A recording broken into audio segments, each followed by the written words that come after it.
hey, I am here with Brian and Joelynett McKee, leading founding pastors, City of Light Church, great multi-ethnic church in Milwaukee. And this great couple is also, I think, God is raising up to be true leaders in our community, in our city, when it comes to what we're going to be having a conversation about now, and that is racism in our community.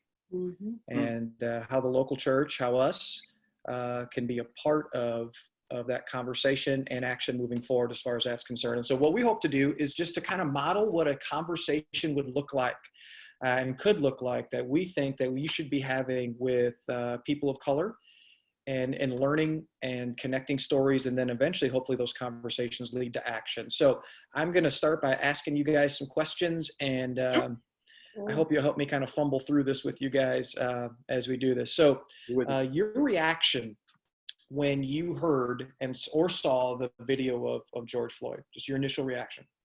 Yeah, for me, being an African-American male is something that unfortunately wasn't a new scenario, right?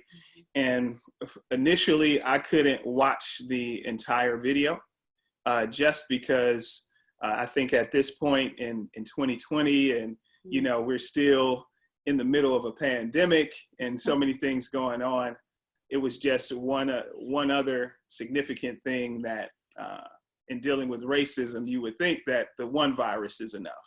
But now to deal with that additional virus, I couldn't watch it right away, but I did step back for some moments and just grieve, just because it's a consistent thing, right? When you think about George Floyd, just a little while ago, it was Breonna Taylor who was in her home and was killed by police officers having the wrong house.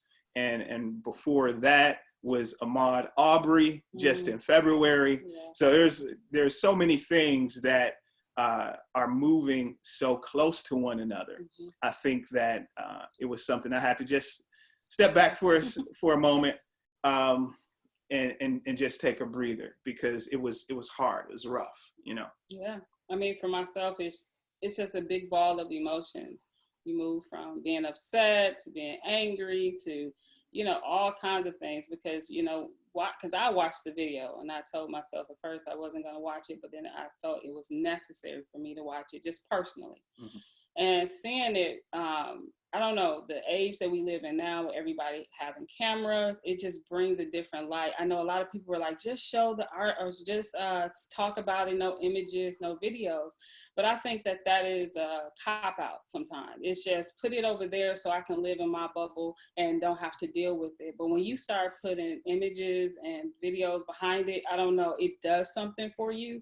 And just going through that whole process, like Brian said, you feel like you are still processing one thing, and then here's another thing. Yeah, and there's in last week, right? So there were multiple high-scale issues that happened around racism, right? So you have at the same day, there was an African-American male who was in Central Park, asked the lady to please put her dog on a leash because the area that they were in, animals weren't allowed to roam, right? So she called the police. She said that she was going to tell them that this African-American man was assaulting her and her dog, and hearing in her voice that she was feigning being afraid and being scared, because she knew in America what that action could potentially do. We could have had another death on our hands. There was also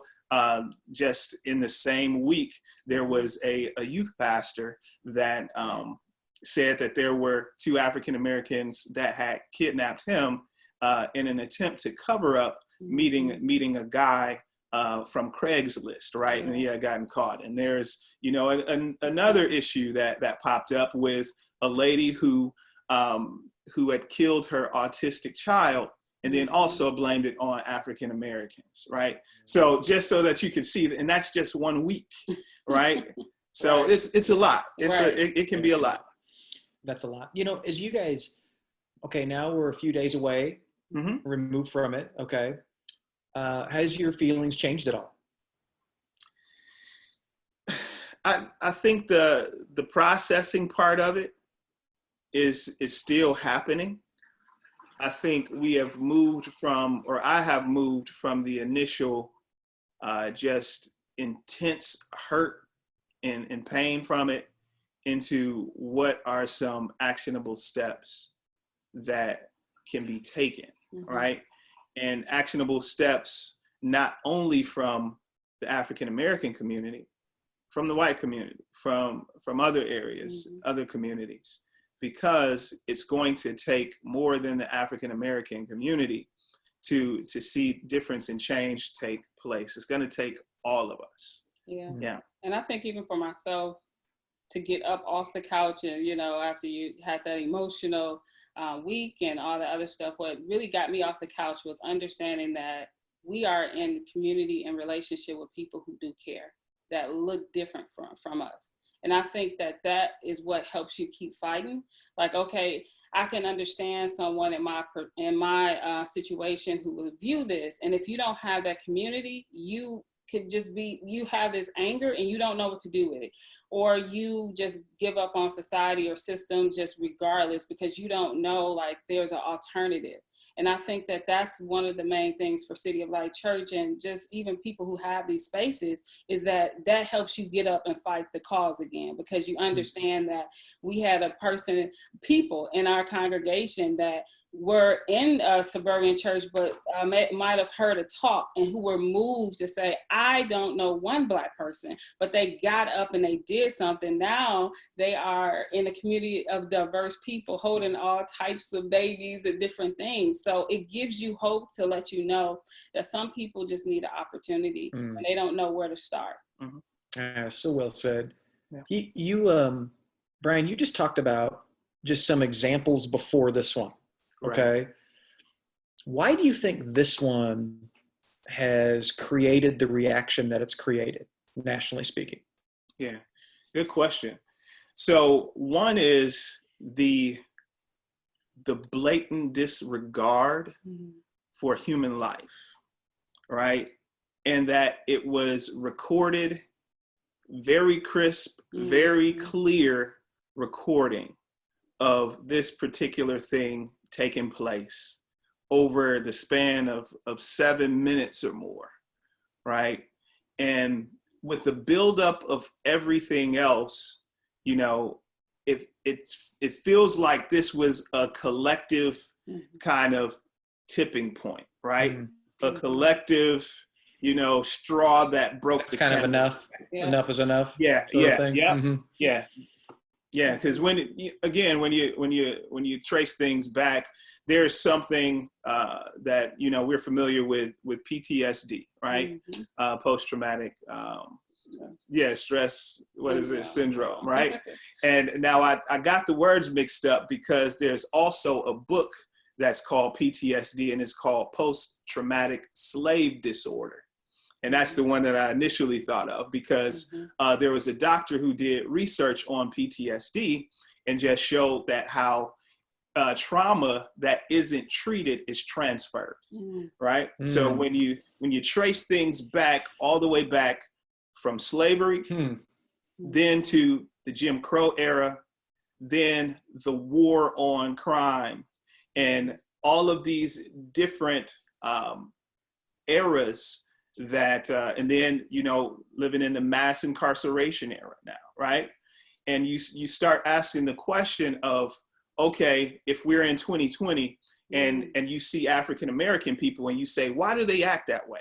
You know, why is it they must just be that way, right? But no one asked the question, or few people asked the question, okay, what are the symptoms of PTSD? And we know that the symptoms of PTSD, because we see it from military and from fallen or from soldiers all the time. We know that it's anger many times that riles up. Also, there's anxiety. There's the thought that your life won't last long.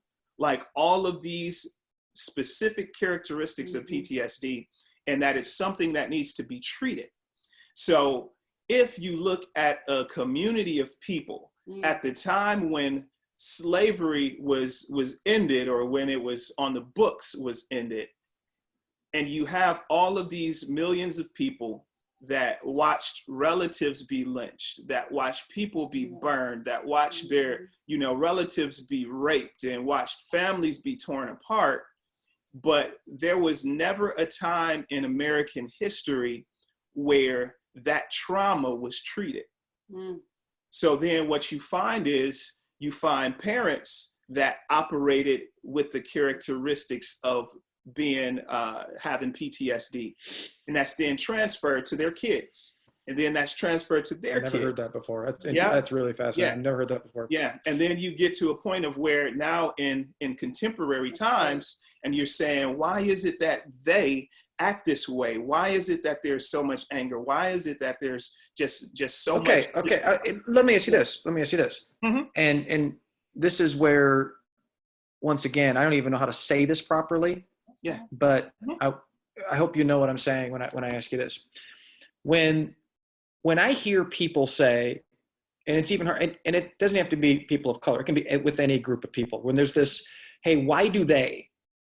Okay. Doesn't that sound odd to you? When someone like says that, like I'm grouping a whole segment of people and I'm going here, but you've said that a couple of times. Yeah. Okay. Mm-hmm. So flesh that out for me. Is that something inappropriate when you hear people say that? Do you feel, you know what I'm saying? Yeah. So with any group, you don't want to be thought, especially if there's a negative connotation to it, that, oh, we're just a part of this one group, so all of them act this same way. And I think that's what I mean, because when I hear that, something inside me cringes, going like, does that even make sense? Isn't that kind of just a broad stroke you're painting there, and it just is, Yeah. But I've never heard that before. That is really fascinating. Really fascinating. How would you go ahead, Joelynett? I'm sorry. Okay. I just have one question for you. Where did you get a lot of your history as it relates to African Americans from? The same place probably most people in my generation did, and that was the public schools. And I don't know enough about Joelynett. I grew up in a predominantly white neighborhood, even though I moved around a lot. Most of those areas were predominantly white. Okay. So I don't know if that influenced from a public school standpoint what I heard historically. I don't know the answer to that, but that's where I got most of my, if not all of the history from. It wasn't until I got into seminary, honestly, that I started branching out and learning more outside the public school system. Yeah, for sure. And that was something I wanted to bring up, even for myself, and I'm sure Brian, like being in school systems, that's where we get a lot of the history, right? But even with that history, it doesn't really explain the behavior and why and all these other questions that we're having this conversation about.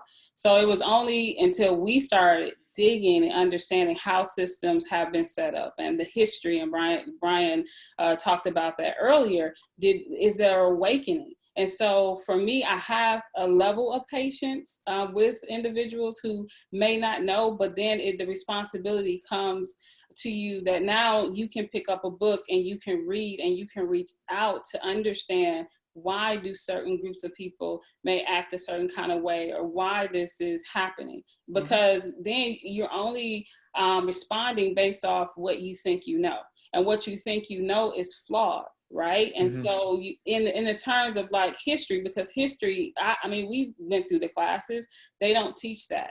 And so that's why it's important for the education piece that Brian talked about, is that everyone needs to pick up the resources and read, so you can then operate from a better perspective. Yeah, that's good. Yeah, I think, one of the things I'm learning about history is, for example, I know that now I'm realizing I'm only getting a small piece of the puzzle. And I know a big part of it is who's giving it, kind of where is their perspective or belief system from, and then you kind of get that. And I started to realize that when I went to seminary and was learning about the Civil War, and I was starting to hear stories of things that you would never hear in a history class, okay? And then just recently, how we always hear about, kind of, well, I believe in God or I believe in science, and it's kind of either or. Well, then I just did some research and reading on scientific revolution that happened. And many of the scientists that we learned about in history class were devout followers of Jesus, loved God, and it all these journal entries of just, well, I didn't want any of that in history. I was kind of led to believe that it was this and it was, one or the other. And so when I see the historical thing, I get a little concerned. And so that's why when I hear what you're talking about, going like, yeah, there's got to be more there. Yeah. There's got to be more there. And Yeah. so that's really good stuff. Yeah. Hey, tell me how you guys would describe how race relations have changed in the last 5 years. Would you say getting better, getting worse, and why? That's a loaded question there. That's why I asked it. I know. So over the last 5 years, I would definitely say that things have intensified, as it relates to race relations. I wouldn't say necessarily that, I don't know if the frequency of things has increased. I think it's Will Smith who said just recently, that it's not that, racism has gotten so much worse, it's that it's being filmed now, right? And that's the thing. I mean, there weren't cameras, that people could pull out of their pockets in the 50s, right? So I think with almost everyone having a smartphone in their pocket now, we're getting a chance to kind of see behind the scenes of the things that have been going on from the beginning of this, this country, and with that also there are, policies and different laws that are set in place that we know that are systemically unjust, right? Yeah. And when you have those policies and laws that are set up that may cater to, certain individuals or people in a certain socioeconomic status, those kinds of things, that inevitably they will hurt other people that aren't a part of that in crowd or group. And so, yeah, over the last 5 years, I would say things have intensified for sure. But again, a lot more things are being video recorded now too. Mm-hmm. Yeah, I think a win, just seeing even over these past weeks, George Floyd situation as well, seeing different types of people come together. I mean, with the same intensity as it relates to people are tired. And that tired, it has transcended, the color of your skin. It's a human right. It's it's like, that was what really made me proud to see other people locked arm of different backgrounds. Yeah. So did you just quote Will Smith in this conversation? Is that where you went in this whole thing? I did. I do love Will Smith, I'll be honest with you.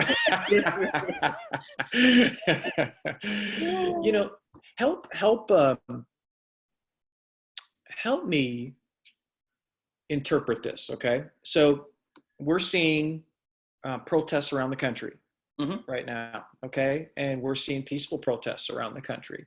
Yeah. But we're also seeing some of those that have turned into rioting and looting, okay? So how, as a white person, how should I interpret that? I mean, you see all these different visuals, okay? Just like, so all of a sudden, okay, we have this going on, and then we have, oh man, we see this peaceful protest, and then we see this going on.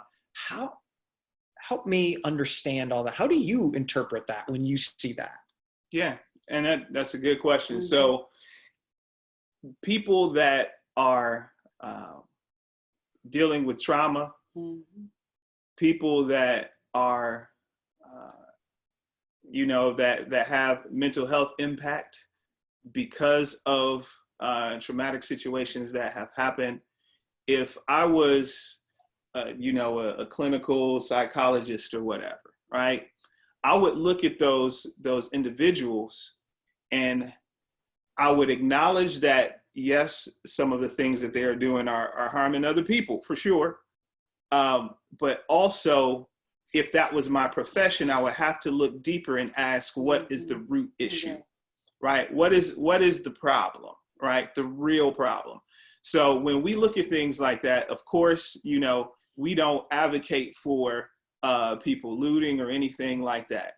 But then we also understand that it's tough because everyone's experience with injustice is different, right? And so if everyone's experience with injustice is different, some people, you know, they have lost family members, you know, from the other end of unjust systems and practices. So I have to ask myself a question: what would I do, like if I lost my wife or my brother or, you know, a child, you know, because of injustice, right? And I would struggle with that because I cannot say that all of my actions would fit into a box. And so what I would say, you know, to those, you know, white brothers and sisters as well too, is to focus on the main thing, which is the root. Why did this happen? What sparked this? Because if we get, and that's not to say don't think about the looting and that kind of thing, but make sure that you're not so distracted that you stop making progress to target what the root is, right? And the last thing really quick is there are videos that show, that I've seen with my own eyes, there are people that are hired to be instigators, right, as well. And there was one, and I was thinking about even before our interview and just sending you the link, there are videos of white people in gas masks or in the masks and the protective coverings, but you can clearly see them that were on the ground breaking windows in Minneapolis while protesters were protesting, you know, in an organized, legal fashion.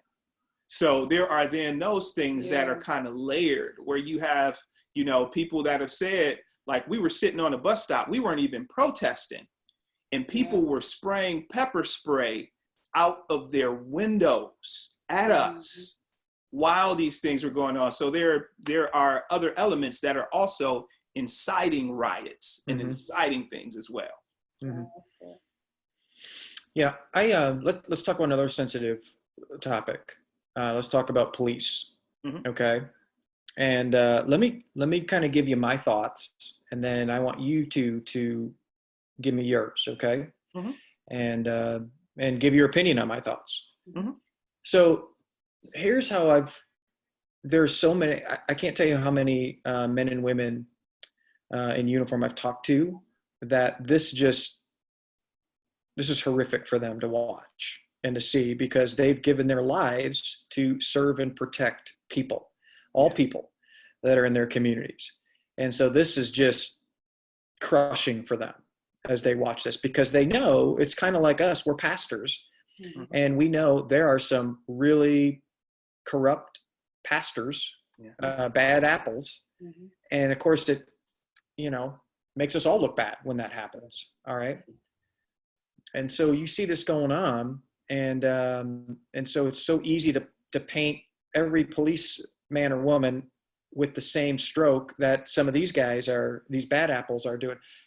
How do you see this playing out? How do you view police? How do you see this? Good question. Just like you, I have people that I know personally that are men and women in uniform, right, that are protecting.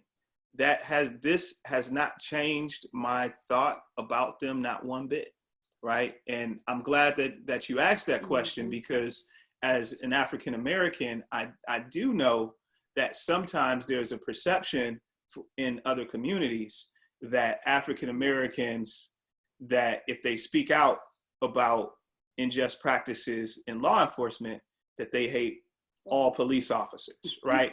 And let me just nip that in the bud right now. That is not true, right? Because African Americans, just like Asian Americans, Latino, white, anybody, we have friends and family members that wear badges too, right? And we know our friends and our family, and we want them to be safe.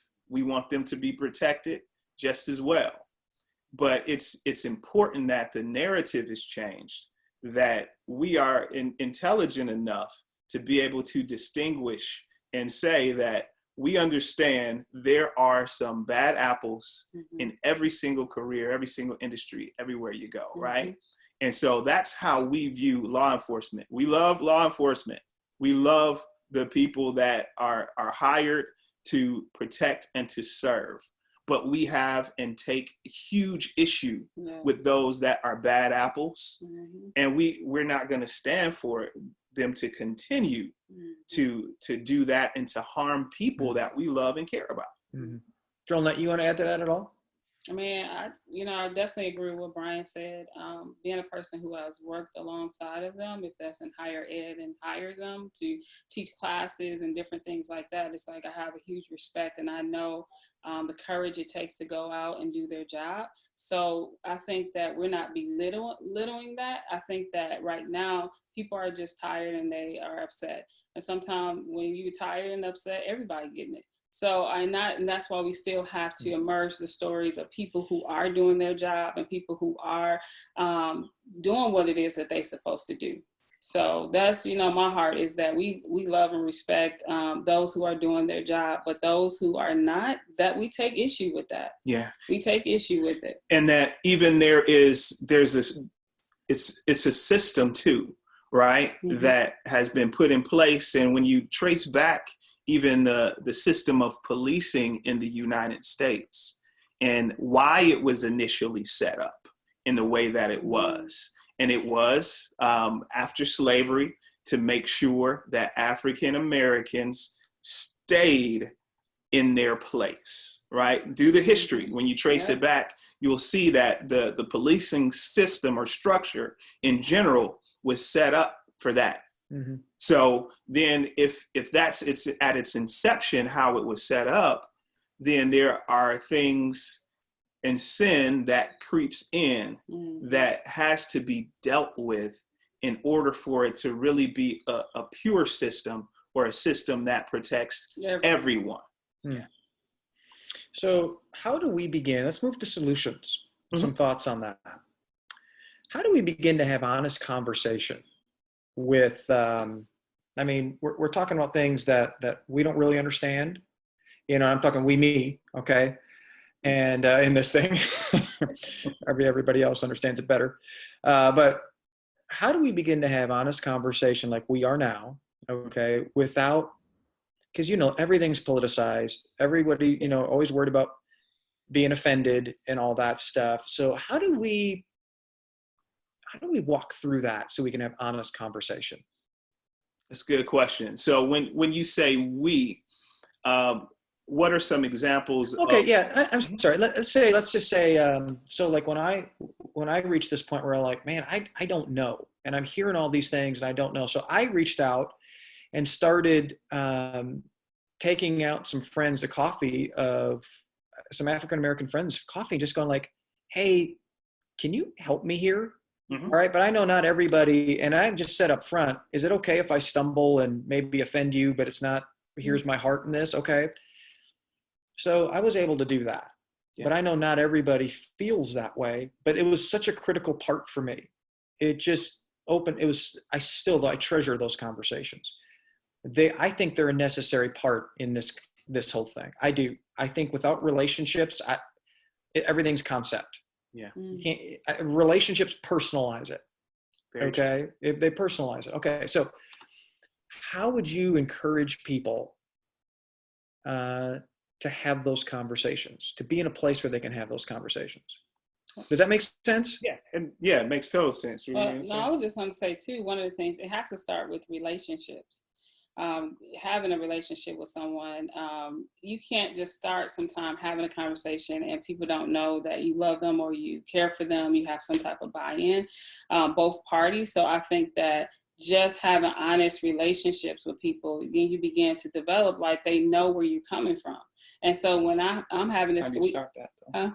How do you start that? you have to network. You need to get out, or to have relationships. Yeah. Like one of the things, even with City of Light Church, we're not saying even our background coming from just saying a diverse group of people. It happened. It formed through relationship. It formed through sharing our heart. They're sharing their heart, or we coming together on a common issue, which then helped us to be able to have those type of conversations as well. Yeah, and so I think with the starting point of it is, okay, social media is a huge thing, right? Mm-hmm. Mm-hmm. So there are often talks, discussion groups, Mm-hmm. right, that are on social media that you can be a part of. And I'm saying, I'm kind of leaning in social media right now because we're, many of us are still on the kind of the quarantine kind of thing right now. We're not going out.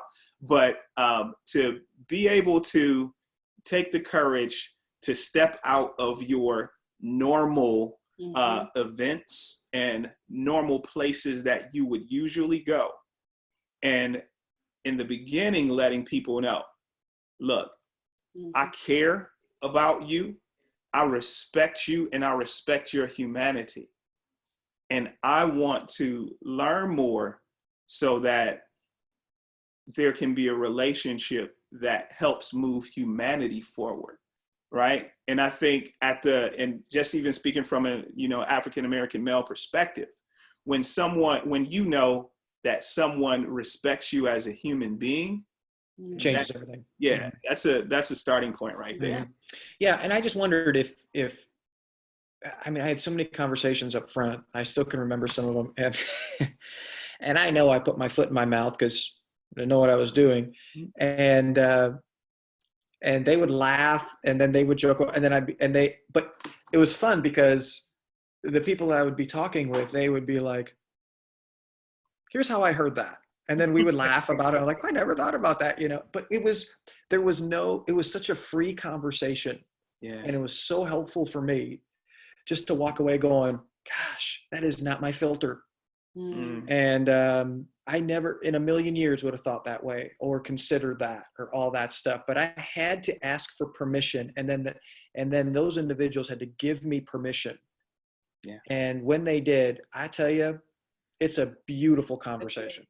Yeah, it really is. It really is. And with having or being part of a multi-ethnic church, we have done the same thing, put our foot in our mouths more times than we can count, but to know that everyone has that same goal in that group, in that community. Yeah. So they give us grace, right? They give us all grace, and we appreciate the grace. Which this in our culture, there's not a lot of grace right now. That's why I think there's fear of having the conversation, and when there's fear, most people just go like, "Well, I'm not going to go there because." Yeah. And so I just think it's a critical part as we hope hearts change. Yeah. That That's so true. If conversations don't happen, we don't connect to stories. Very true.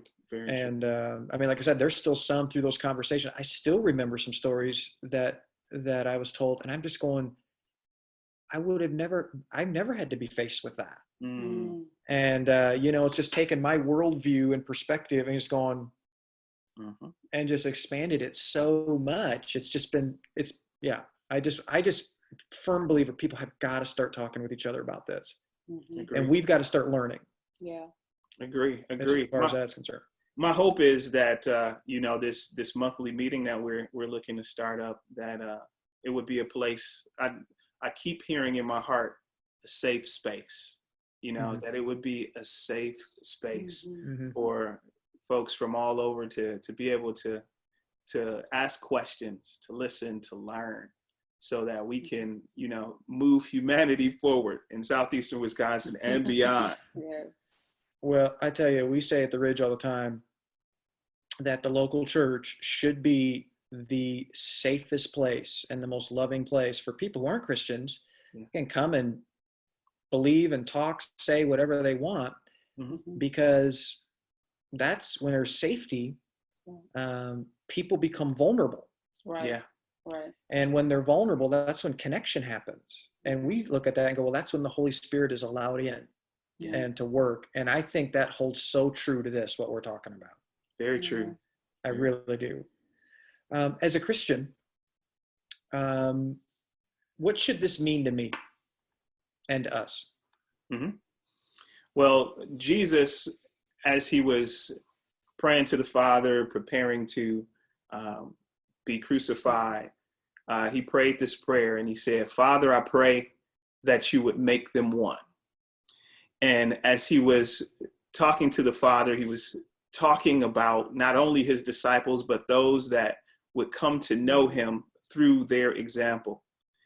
And as a Christian, it's important for us to know that being one goes deeper than just rhetoric, but being one means connecting in community and doing life together, just like we were just saying in relationships. But it's not just being one for the sake of being one, because Jesus continues in saying that when they're one, then the world will know that you sent me, right?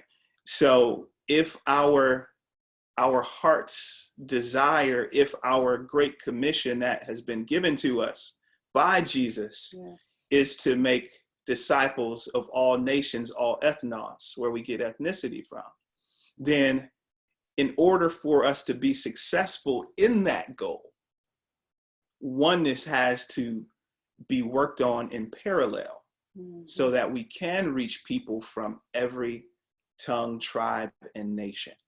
So as a believer, that's what this means to us. Yeah. What can the non-Black community do to help the Black community support and encourage them during this time? What can we do? Great question. A few things, but one of them. Are you going to take an offering right now? Is that what you're going to do? Check the number. Good job, no. But one thing is, when you see injustice, to speak out, right? We can't tell you how healing and how affirming and how encouraging that has been in this round of things, around the time of George Floyd being killed, is that people that are in white communities have been really speaking up. There was something that happened a few years ago, and it really rocked me to my core. And I had the thought, and I think I even posted this, because I did not see at that time any of my white friends, posting and speaking up about it. I said, I would hope that if something this tragic happened to me as your brother, that you would not be silent about my death. Yeah, you said that the other night. Yeah. You said, that was very convicting when you said that. Mm-hmm. Yeah, and it's again that love factor, and love has action behind it, right? And so that's the first thing is to speak up and speak out, because that's affirming, that lets us know that you view us as human beings, as those that are shaped and formed in the image of God, right? That's the first thing. The second is to get involved in efforts that help to do something about unjust systems that are perpetuating these things. The lady in Central Park that called the police on the African-American guy, she knew, and although it may not have been in the front of her mind that this is what I'm doing, but she knew that there was a system that existed that gave her the power to make a complaint in a certain way that then could, in a high probability, mean the death or the severe harm of an African American, right? She knew that. And when I saw the story, it held back, a flood of examples. For one, Emmett Till, who was just gruesomely killed because a white woman said that he whistled at her. Mm-hmm. And so he was killed, and his mom had an open casket so the world could see. But then the lady on her deathbed admitted that she lied about that. And so someone's son lost his life because of a lie, because of the understanding that there was an unjust system in place, that if I just simply whistled at a woman, that could mean my life. So that's the second part of this. The unjust systems, to partner with those in the African-American community to say that we're not just only going to speak out, but we are going to put, and we love to, to say this in Christian circles, our time, our talent, and our treasures, You are a preacher. Yeah, you're a preacher. Indeed. Into seeing these things changed. If a human created it, by the power of God, a human can help to change it. That's really good. Yeah. Joelynett, you got anything to add to that? Yeah, and educate yourself, like we talked about before. Understanding that there are some gaps, like you said, Mark, you talked about that earlier. Study, read the books, and I'm sure that we can list some references for people that would like to just start the journey of understanding other people from different backgrounds. Yeah. I tell you, I've posted about this, and I've told you guys about this, so this is not going to be new, but I'll tell everybody that'll listen to read MLK's biography. I've read it multiple times. It's, oh my gosh, it's so stinking good, And then people come back to me and they go like, that was incredible. I'm like, I know. When you peel back the layers, it's like, oh my goodness. Yeah. And there's so much, not just about his life, but you learn more about some of the system stuff that you are talking about. Yeah. And it's just great stuff. Yeah. Great stuff.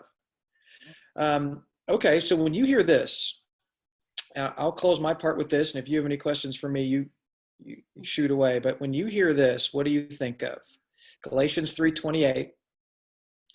There is neither Jew nor Gentile, neither slave nor free, nor is there male and female, for you are all one in Christ Jesus.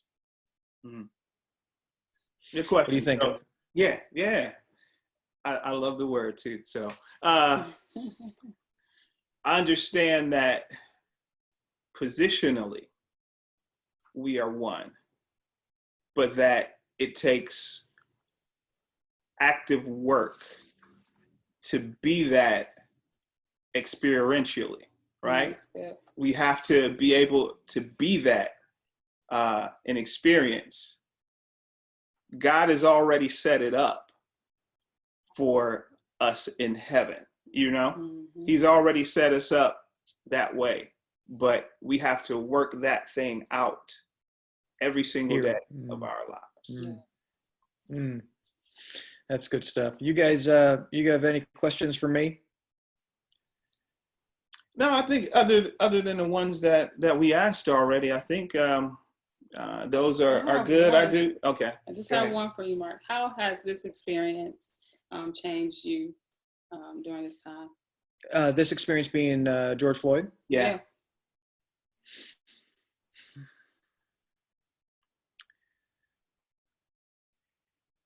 There was just speaking in raw emotion about it. Okay. A part of me when I first saw it, okay, it was a little bit surreal. I'll be honest with you. A part of me was like, oh, that didn't really happen. And then a part of me was, what in the world, And so I was kind of in two places, at the same time. And then at first I because this is how social media works. All right. This is why it can be a little bit devastating on our emotions. You can see something like that, and then the next scroll, there's something completely, and everything's shifting so fast. Okay. So initially speaking, I had those two feelings. And then when I stepped away from it and then went back again, cause that's what I did. I just kind of stepped back and I said this the other night on our phone call. I realize how full circle I've come now, because I used to think when this all started, and this was years ago for me, okay, it was, can that be really? Is there more? And now it's like, it is. It is. And so is somewhat of a unfortunate feeling of stuff is real, and I know it's real, and we got to engage there. We got to go there.